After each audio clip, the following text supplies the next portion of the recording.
Selamat pagi pemirsa, saya Maria Hutasait akan menemani Anda dengan beragam informasi terkini di antaranya. Miliki senjata api, seorang residivis dibekuk polisi di Deli Serdang. Tamu Hotel Madani Medan diduga terpapar COVID-19. Tim dokter RS Adam Malik Medan berhasil pisahkan bayi kembar siam. Selain cuplikan berita tadi, kami juga akan menghadirkan beragam informasi lainnya. Pemirsa, kita jelang sumut hari ini pagi selengkapnya.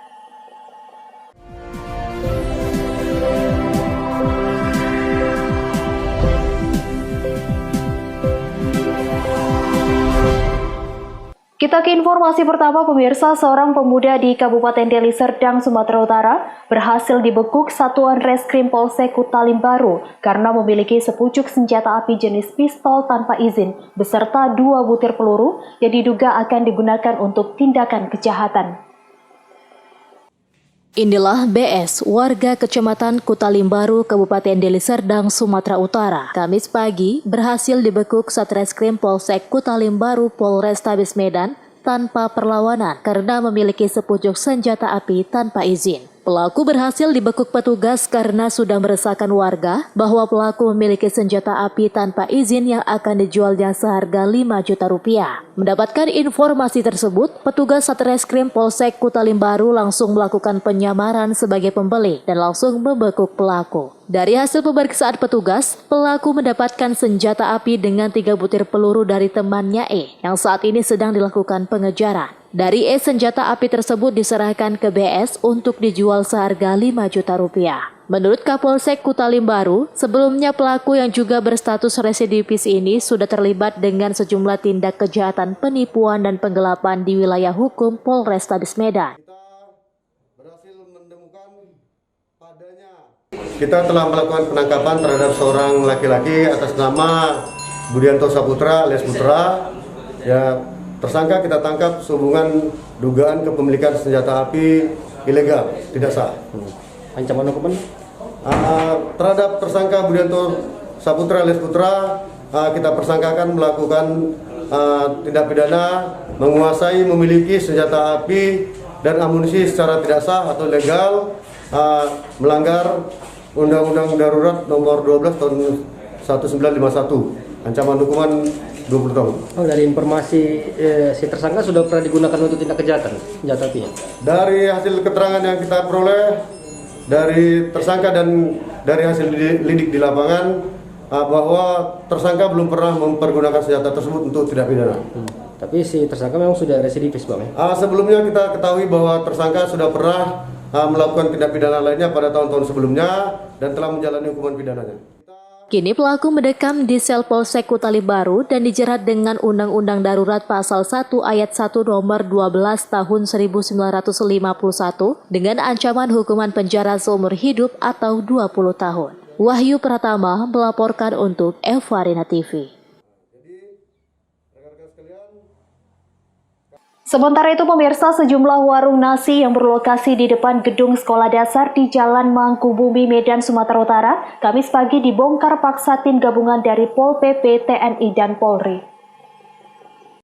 Selain keberadaannya yang meresahkan warga karena berada di depan bangunan sekolah dan mengganggu para pengguna jalan, warung nasi yang berada di atas parit ini dapat menimbulkan banjir di musim penghujan. Satu persatu warung yang terbuat dari kayu ini dibongkar oleh petugas Pol PP. Meski saat pembongkaran berlangsung, warung ini tidak buka. Diduga para pedagang sudah mendapat bocoran akan ada pembongkaran lapak warung nasi tersebut. Kasih Ranti Pol PP Pemko Medan G. Tamba mengatakan, pemerintah sudah menyurati para pedagang agar membongkar lapak dagangannya. Namun para pedagang tetap membandel. Menurut Tamba, keberadaan warung yang berada di atas parit dan berada di depan gedung sekolah ini sangat meresahkan warga sekitar.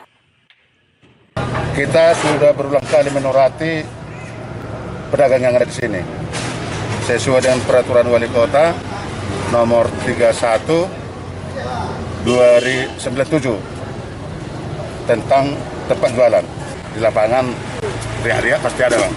Riak-riak pasti ada, tapi berkat kesiapan tim kita dari TNI Polri tidak ada masalah, aman terkendali. Sempat terjadi keributan kecil antara petugas dan pedagang yang menolak lapaknya dibongkar. Riak tersebut berhasil diredam dan pemilik warung diperbolehkan mengambil kembali barang-barangnya yang masih dapat dipergunakan. Wahyu Pratama melaporkan untuk Eva Rina TV. Informasi berikutnya, pemirsa, diduga korupsi dana desa mencapai ratusan juta rupiah. Kepala desa di Kabupaten Langkat kabur bersama keluarga dari tempat tinggalnya. Hingga kini tak satupun warga mengetahui keberadaan kepala desa tersebut. Beginilah suasana kediaman rumah kepala desa Tanjung Putus berinisial EY di Kecamatan Padang Tualang, Kabupaten Langkat, Sumatera Utara. Sudah beberapa hari terakhir suasana rumah kepala desa terlihat sepi dan tak berpenghuni.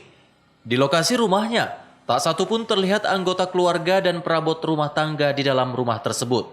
Sekretaris Desa Tanjung Putus mengatakan, peristiwa ini berasal atas laporan pihak keluarga yang mengatakan jika kepala desa mereka dalam beberapa hari terakhir tidak berada di rumahnya. Mendapat laporan tersebut, pihak desa kemudian mendatangi kediaman kepala desa dan mendapati rumah dalam keadaan terkunci. Dari informasi sejumlah warga dan perangkat desa, Kepala Desa Tanjung Putus berinisial EY diketahui kabur meninggalkan rumah bersama anggota keluarganya sejak 16 Januari lalu. Atas kejadian ini pihak desa telah melaporkan peristiwa tersebut kepada pihak terkait. Tidak adanya kepala desa membuat proses administrasi pemerintah di desa terbengkalai dan pihak desa meminta agar Bupati Langkat dapat mengangkat pejabat baru di desa mereka. Sampai sekarang saat ini rumah kosong dan keberadaan kepala desa tidak tahu kemana perginya. Semua anak, istri semua tidak ada, beserta kepala desa sekali juga. Untuk administrasi di kantor untuk saat ini tidak ada kepala desa, sangat sulit. Semua administrasi surat menyurat itu semua terbentur. Harapan saya kepada Bapak Kepala Dinas PMD dan juga Bapak Bupati agar segeralah mengangkat pejabat sementara untuk mengisi kekosongan di kantor desa Tanjung Putus. Sementara itu, Ketua Badan Permusyawaratan Desa Tanjung Putus mengatakan, pelarian kepala desa beserta keluarga tersebut diduga akibat penggelapan dana desa atau DD pada anggaran tahun 2020 untuk pelaksanaan pembangunan proyek di desa yang terbengkalai. Dalam setiap pertemuan rapat, berulang kali pihak Badan Permusyawaratan Desa Tanjung Putus mengingatkan kepala desa untuk bertanggung jawab atas dugaan penyelewengan anggaran desa yang mencapai 500 juta rupiah tersebut untuk dikembalikan. Dalam rapat tersebut, kepala desa berjanji akan menyelesaikan dan mengembalikan uang anggaran dana desa yang diduga digunakan untuk kepentingan pribadinya. Ya, kita sudah bolak-balik mengingatkan dia ya, kita rapat kan sudah 4 kali kita rapatkan. Dan yang terakhir itulah kita buat pertemuan yang terakhir itu, dia akhirnya buat pernyataan. Dan setelah kita itu juga tidak dipenuhinya pada tanggal 4 Januari kita rapat lagi seluruh perangkat desa BPD dan kita punya sepakat untuk mengadukan ke inspektorat. Maka kita kirimlah surat ke inspektorat, kemudian ke PMD dan ke Pak Camat. Wahyu Pratama melaporkan untuk Eva Rina TV. Sumut hari ini masih akan kembali sesaat lagi, tetaplah bersama kami.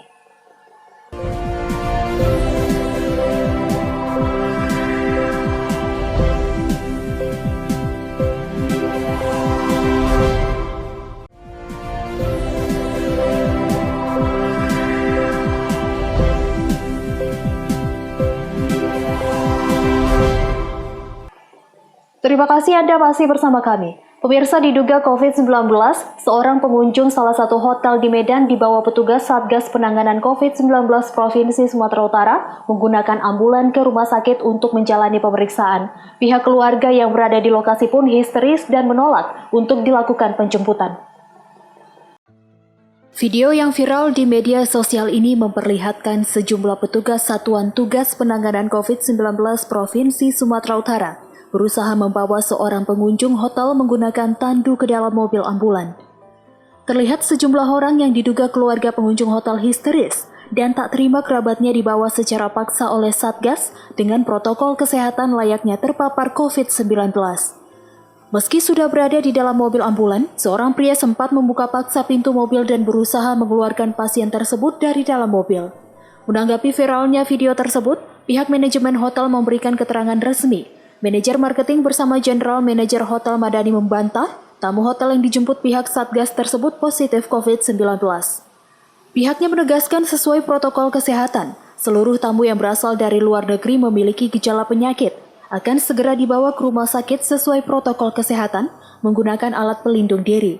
Hal itulah yang membuat keluarga pasien histeris sehingga terjadi keributan di dalam hotel. Pihak hotel juga menambahkan kejadian tersebut terjadi pekan lalu. Pihaknya juga sudah mendapatkan informasi jika pasien tersebut sudah dibawa pulang oleh keluarga karena hasil swab dinyatakan negatif. Pemerintah dan juga pihak kita, kan begitu. Supaya tidak terjadi hal-hal yang tidak inginkan, makanya pemerintah dinas kesehatan mengambil alih. Artinya beliau itu dibawa ke rumah sakit untuk diobatin. Nah, dalam hal masalah katanya COVID itu, wah itu salah besar, salah besar. Tapi tetap dengan prokes lah Pak. Iya, tetap iya. Pak. Karena begini Karena Pak. di sini pun ada petugas gugusnya Pak sama orang dinas kesehatannya Pak. Jadi supaya Abang dah semua tahu bahwasanya para TKI yang nginap di Hotel Madani ini mereka sudah diswab. Sebelumnya, pemerintah Provinsi Sumatera Utara memberlakukan aturan warga negara Indonesia yang baru tiba dari luar negeri harus menjalani swab dan karantina selama 5 hari di sejumlah hotel di Medan. Salah satunya Hotel Madani yang berada di Jalan Sisingamangaraja, Medan. Kadis Kesehatan Provinsi Sumatera Utara Alwi Hasibuan menambahkan, jika selama karantina terdapat gejala seperti sakit, seluruh warga negara Indonesia tersebut akan menjalani isolasi di Rumah Sakit GL Tobing di Kabupaten Deli Serdang. Daniel Bekuali melaporkan untuk Evarina TV. Pemirsa, beredarnya video viral oknum TNI beberapa waktu lalu di depan Mako Polres Pematang Siantar membuat PT Agung Beton Persada Utama melaporkan Serda Lili ke Datasemen Polisi Militer Pematang Siantar terkait penyebaran berita hoaks dan penghasutan. Tolong saya Bapak, saya ingin menuntut keadilan. Viralnya pernyataan Serda Lili beberapa waktu lalu di depan Mako Polres Pematang Siantar membuat PT Agung Beton Persada Utama gerah hingga menempuh jalur hukum. Pihak PT Agung Beton Persada Utama merasa pernyataan oleh Serda Lili tidak benar atau hoaks dan berupa penghasutan. Serta Lili secara resmi dilaporkan ke Denpom Pematang Siantar dengan 2 pasal, yaitu Pasal 160 tentang penghasutan dan Pasal 28 ayat 1 tentang Undang-Undang ITE. Adapun kronologi dari kasus ini di mana anak dari Serda Lili yang bekerja di PT Agung Beton Persada Utama mengalami kecelakaan kerja pada bulan 4 tahun 2020 lalu yang membuat tangan anak dari Serda Lili sebelah kiri putus saat bekerja. Dari pernyataan Serda Lili, pihak PT Agung Beton Persada Utama tidak memberikan keadilan yang seutuhnya kepada anaknya yang terkena musibah di perusahaan tersebut. Pihak perusahaan pun merasa keberatan hingga melaporkan Serda Lili ke Detasemen Polisi Militer 1 Pematang Siantar. Abdi Purba, pengacara PT Agung Beton Persada, mengatakan pihaknya sudah melakukan segala sesuatunya sejak awal kejadian sampai korban sembuh. Pihak PT Agung Beton Persada Utama pun selalu mendampingi korban. Baik, terima kasih. Hari ini kita resmi melaporkan terhadap perbuatan Serda Lilik yang kita anggap hoak. Ya, karena apa yang dia buat di depan Mako Polres Siantar itu adalah tidak benar. Jadi ini kita ada beberapa pasal yang kita buatkan sama dia. Yang pertama 160 ya, pasal 160 tentang penghasutan, kemudian Undang-Undang nomor 8 tahun 2011 ITE. Nah, di situ jelas sudah kita laporkan dan sudah diterima oleh penyidik dari Polisi Militer Siantar. Dari hasil laporan itu pasal yang disangkakan terhadap Serda Lili itu pasal apa aja? Pasal 160 tentang penghasutan, kemudian pasal 28 ayat 1 tentang ITE. ITE? Iya, ITE. Boleh dijelaskan singkat kronologi terjadinya peristiwa itu bagaimana?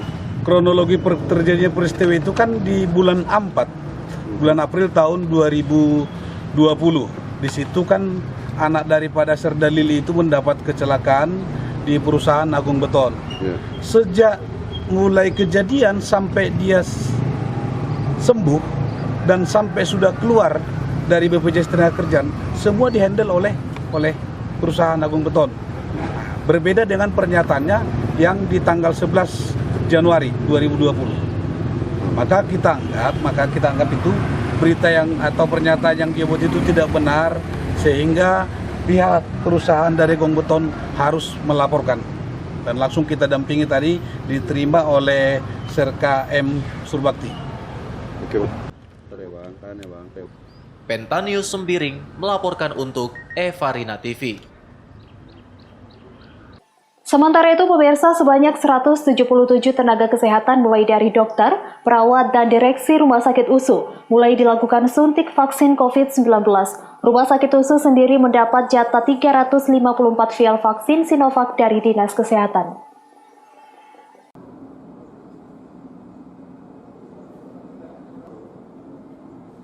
Satu persatu tenaga kesehatan di Rumah Sakit USU Medan dilakukan screening, mulai dari pemeriksaan tekanan darah, riwayat penyakit, sebelum dilakukan suntik vaksin. Rumah Sakit USU sendiri mendapatkan 354 vial vaksin Sinovac yang akan disuntikan kepada 177 orang tenaga kesehatan yang akan dilaksanakan secara bertahap. Di hari pertama, rumah sakit membatasi jumlah penerima vaksin, yaitu hanya 34 orang untuk mencegah terjadinya kerumunan. Setiap tenaga kesehatan mendapatkan jatah 2 dosis yang kemudian akan dilakukan penyuntikan kembali pada 14 hari setelah pelaksanaan vaksinasi pertama. Ini kita melakukan vaksinasi, kita mendapat untuk tahap awal ini sebanyak 354 unit vaksin. Artinya kalau dia dibagi dalam 2 periode, artinya kita siapkan 177 nakes atau sasaran yang akan dilakukan vaksin di Rumah Sakit USU. Kita harapkan jumlah ini akan terus bertambah, ya, seiring dengan perjalanan waktu, sehingga sasaran utama nakes, kemudian guru dan dosen, ya, di Universitas Sumatera Utara ini bisa kita laksanakan untuk vaksinasinya. Karena ini menjadi harapan kita, sehingga perkuliahan juga sudah bisa dimulai setelah vaksinasi ini bisa dilaksanakan dengan baik. Untuk tahap perdana ini berapa orang, Pak? 177. Hari ini? Oh, hari ini dibagi kita, karena dia kan nanti setelah divaksin ada fase observasi. Per hari kita perkirakan berapa? 34. Dan sudah terdaftar 34, ya, berdasarkan aplikasi 34, kemudian besok juga akan berjalan. Usai dilakukan vaksinasi, para tenaga kesehatan menunggu selama 30 menit untuk mengetahui kondisi pasca vaksin mengalami efek samping atau tidak. Hilda, salah seorang tenaga kesehatan yang divaksin, mengaku sebelum dilakukan vaksin ada rasa cemas, namun untuk kebaikan dan pencegahan COVID-19, dirinya memberanikan diri untuk divaksin. Jumlah dosis vaksin yang diberikan Dinas Kesehatan Provinsi Sumatera Utara kepada Rumah Sakit USU masih kurang. Jumlah tenaga kesehatan di Rumah Sakit USU sendiri terdiri dari 428 orang, sementara untuk tahap awal Rumah Sakit USU hanya mendapat jatah vaksin untuk 177 orang. Rasanya biasa aja, nggak ada rasa pusing, nggak ada sama sekali, nggak kayak biasa aja. Efek yang dirasakan nggak ada, Kak? Efek yang dirasakan sampai saat ini belum ada. Tadi gimana, Kak? Awalnya sebelum vaksin ada perasaan takut atau apa, Kak? Perasaan paling mungkin cemas ya, gugup aja. Selebihnya biasa aja. Kita langkah yang tepat untuk pencegahan sih sebenarnya. Kita melindungi diri kita dan melindungi orang lain di sekitar kita juga. Harapan sih nggak ada sih, Bang. Biasa aja. Yang penting kondisi tubuh saat ini sedang dalam keadaan sehat dan fit ya. Daniel Pekuali melaporkan untuk Evarina TV. Sumut hari ini masih akan kembali sesaat lagi, tetaplah bersama kami.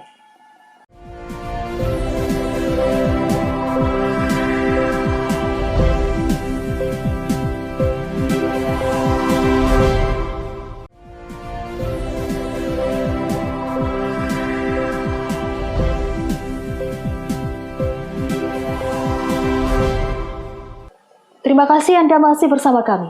Pemirsa, setelah menjalani operasi sekitar 10 jam, akhirnya tim dokter Rumah Sakit Umum Pusat Haji Adam Malik Kota Medan, Sumatera Utara berhasil memisahkan bayi kembar siam dengan selamat. Operasi selesai dilakukan pada pemisahan di bagian dada dan perut bayi tersebut sekitar pukul 17.40 waktu Indonesia Barat pada Rabu kemarin.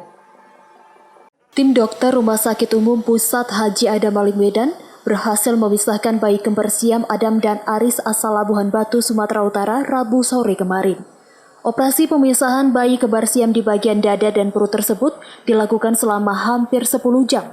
Saat ini kedua bayi hasil pemisahan itu masih sedang dalam masa observasi dan dirawat secara intensif hingga 3 hari ke depan. Bayi kembar siam Adam dan Aris lahir pada 9 Desember 2019 lalu, kemudian dirujuk ke rumah sakit milik Kementerian Kesehatan Republik Indonesia tersebut. Dr. Rizky Adriansyah, Sekretaris Tim Penanganan Bayi Kembar Siam menyebutkan, sebanyak 50 tenaga medis dilibatkan dalam operasi pemisahan Adam dan Aris, mulai dari dokter spesialis bedah anak, dokter bedah jantung, dokter spesialis anestesi pediatrik, dan dokter spesialis anak. Ia menambahkan usai dilakukan operasi, kedua bayi itu akan dirawat intensif dan kondisi mereka dipantau sangat ketat selama 3 kali 24 jam. Kita lakukan kemarin pada tanggal 20 Januari 2021 dari mulai pukul 8 pagi terpisah jam 17.40 dan baru bisa dipindahkan ke ruang ICU pukul 21 malam. Nah, itu semua prosesnya berlangsung mulai dari awal sampai dengan pagi ini belum memiliki kendala yang cukup berarti, relatif stabil. Memang seperti yang saya informasikan kemarin, masalah kekurangan darah juga itu ada dari tenaga medis yang ikut juga menyumbang darah ya. Kebetulan pasien ini golongan darah B. Nah, kemudian proses operasinya tadi Libatkan dokter spesialis dalam proses operasinya. Daniel Pekuali melaporkan untuk Evarina TV.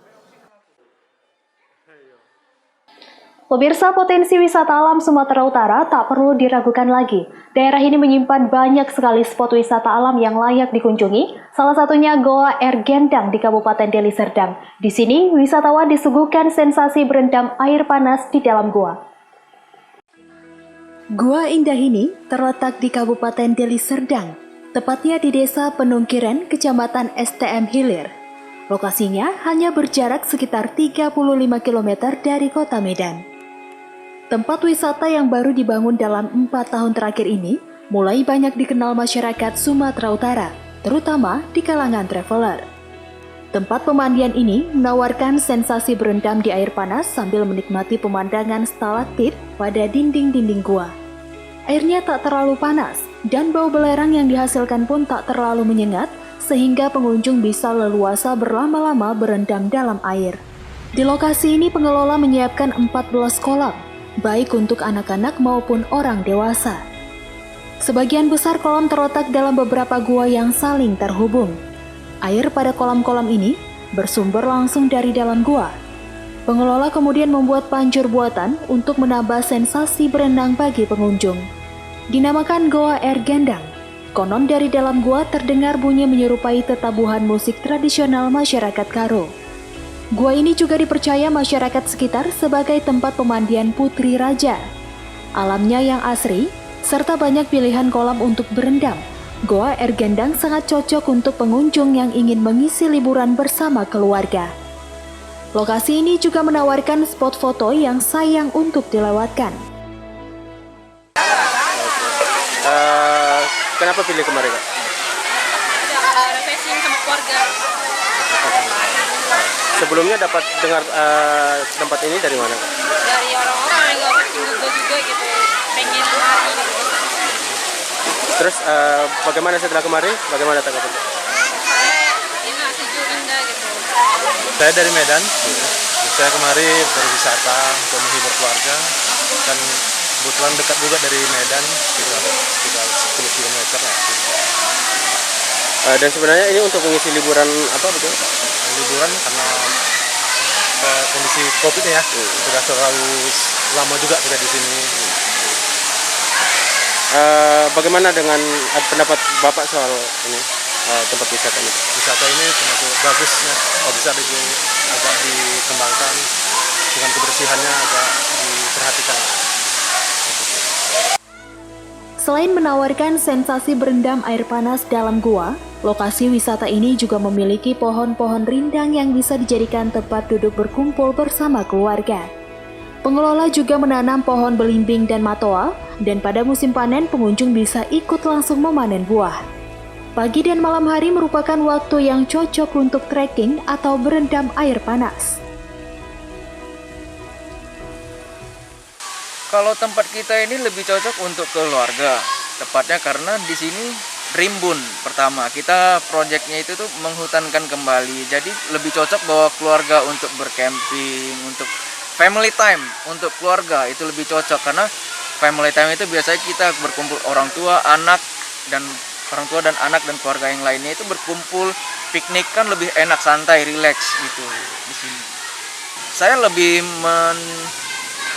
suggestkan untuk tamu yang datang itu pada malam hari dan pagi karena di situ cuacanya kita dapat feel-nya. Karena kalau pagi dia itu kita trekking di sini itu udaranya masih sejuk. Sedangkan malam udaranya sejuk cocok untuk berendam. Saya lebih rekomenin gitu. Jalur kita aman kok, kita tidak ada proses kayak kriminalisasi itu nggak ada, kita aman. Memang kurangnya itu akses jalan sama pencahayaan lampu itu. Lokasi ini kini ramai dikunjungi wisatawan, terutama pada hari libur dan akhir pekan. Biaya masuk dalam lokasi ini pun sangat terjangkau, hanya sebesar Rp13.000 per orang. Sejumlah pengunjung percaya bahwa air belerang dalam gua ampuh untuk menyembuhkan berbagai penyakit. Daniel Pekuali melaporkan untuk Evarina TV.